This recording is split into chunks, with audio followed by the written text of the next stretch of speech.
Ya llega la época de irse de vacaciones, a la playa, a la montaña, al pueblo o a donde surja que nos sirva para liberarnos del estrés del día a día. Pero ¿dónde se van nuestros aragoneses?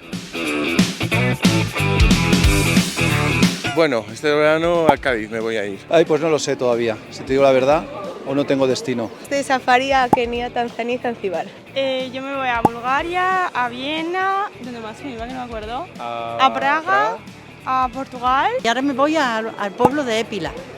¿Y qué vais a hacer en el pueblo? Allí tenemos una casa y allí nos vamos a estar 10 días.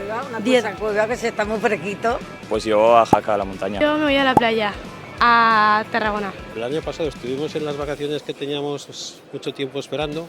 ¿Y nos fuimos a dónde? ¿A Italia? A Italia, sí. Y este año toca descanso. Entonces nos fundimos todos los plomos y este año nos quedaremos en Zaragoza. Algún concierto de Pirineo Sur caerá. A Oropesa. Nada, no tenemos un apartamento y vamos casi siempre allí. Cuidar nietos.